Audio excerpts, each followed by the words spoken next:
Bismillahirrahmanirrahim. Ngalajengkeun hanca deresan kitab Durratun Nasihin halaman 166 kantun qauluhu ruwiya anin nabiyyi alaihi salatu wassalam annahu qala innallaha ta'ala khalaqa malaikatan bi aidihim. Namun satea acan deraskeun logat dina hikayat anu samemehna anu mana ieu hikayat teh katampi atawa diriwayatkeun ti Ka'ab radhiyallahu taala anhu bahwa nalika datang poe kiamah, bahasana di dieu idza kana yaumul kiamah, nalika poe kiamah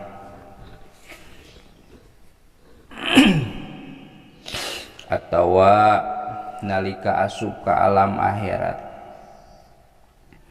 Ya ro Adamu alaihi salam ningali Kangjeng Nabi Adam ka hiji jalma. Nabi Adam ningali hiji jalma anu mana eta jalma teh sapalih umat Nabi Muhammad sallallahu alaihi wasallam. Kangjeng Nabi Adam ningali hiji jalma ti umat Nabi anu kaayaanana teh keur digiringkeun kana seuneu neraka. Sabada kitu Nabi Adam nyaura Nabi Muhammad, ya Muhammad. Nabi Muhammad saur Kangjeng Nabi, labbaik kulan ya Abal Basar. Saur Nabi Adam, inna wahidan min ummatika yusaku ila nari. Saur Nabi Adam teh, Muhammad tuh tingali umat anjeun keur digiringkeun kana neraka. Sabada kitu kumaha fayadu khalfahu an-nabiyyu alaihi salatu wassalam hatta yudrikahu. Teras eta wahid atawa hiji jalma nu keur digiringkeun teh ku Kangjeng Nabi dituturkeun ti pangkareunana dugikakeun ka udag. Hiji jalma digiringkeun ku malaikat kana seuneu neraka, ku Kangjeng Nabi disusul ti pangkareunana dugikakeun Kangjeng Nabi nyarios ka malaikat. Ya malaikat Rabbi kifu. He malaikat eureun heula atawa cicing anjeun. Diwalar ku malaikat, ya Muhammadu alam taqra qaulahu ta'ala. Wahai Nabi Muhammad, nah anjeun teu pernah maca kana dawuhan Allah bahwa la ya'sunallaha ma amarahum wa yaf'aluna ma yu'marun, bahwa ieu si jalma si wahid digiringkeun kana neraka teh atas perintah Gusti Allah. Sedengkeun malaikat moal doraka ka Allah, moal mungpang ka Allah, moal nyulayaan ka Allah, naon nu diparentahkeun bakal dilakonan. Allah marentahkeun ieu jalma teh dibawa kana seuneu neraka, nya ku kami dibawa. Tapi kunaon ku anjeun kalah ka dihalang-halang? Sabada malaikat nyarios kitu fayasmauna nidaan ati'u Muhammadan. Tuluy aya panggero, ati'u Muhammadan kudu turut anjeun ka Nabi Muhammad.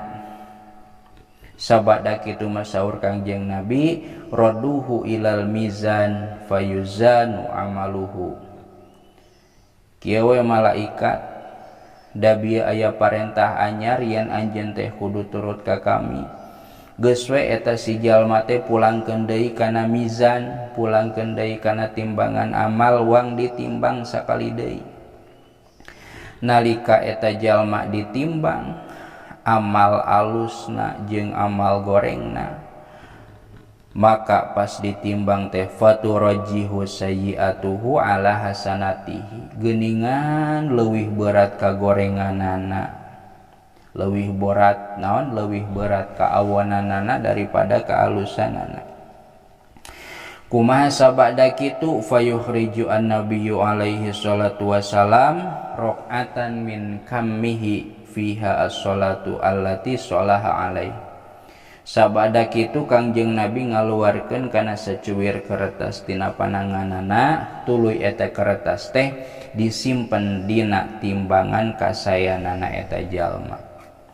Di dieu bahasana fayadauha an-nabiyyu ala hasanatihi, sabada disimpenan kertas patasqalu fayafrahu ar-rajulu, sabada kitu mabungaheun we eta lalaki teh sabab eta kertas timbanganana berat pisan, anu kadituna timbangan kaalusanana leuwih berat daripada timbangan kagorenganana, anu mana ngajadikeun eta jalma teh teu tulus digiringkeun kana seueur neraka, balikta dikembalikeun kana surga.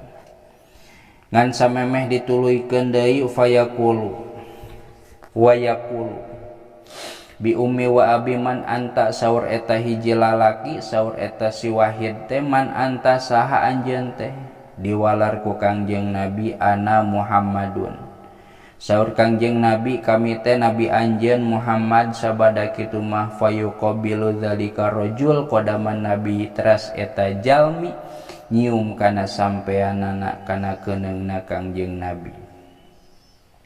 Teras eta jalmi teh naros ka Kangjeng Nabi, ya Rasulullah matil karokah, ya Rasul naon atuh kertas nu disimpen ku anjeun teh tadi, geuningan eta kertas teh timbanganana berat pisan, anu tadina kami teh berat kana kagorengan, tapi sabada disimpenan eta kertas ku anjeun jadi berat kana kahadean. Diwalar ku Kangjeng Nabi, hiya sholatu kallati sholaita alayya fid dunya, yeuh eta kertas teh eusina bacaan sholawat anjeun ka kami nalika anjeun keur di dunia. Tuluy eta sholawat teh teu dimomorekeun ku kami diriksa, nepikakeun ku kami ayeuna dibikeun ka anjeun. Kumaha saur abdi, ya hasrota ala ma faradtu fi janbillah, lalawara teuing kuring, ari sugan teh sholawat nu dibaca ku kuring teh eueuh manfaatna ngan sakunaon, ngan saukur asal-asalan, geuningan karasa ayeuna mah gede pisan manfaatna. Naon hikmahna? Hikmahna sanajan maca sholawat teh gampang jiga teu pira, tapi ulah dilalawarakeun. Lobakeun maca sholawat da geuning sholawat teh gede pisan manfaatna, boro-boro di dunia bahkan nepi ka akhirat oge sholawat teh gede pisan manfaatna.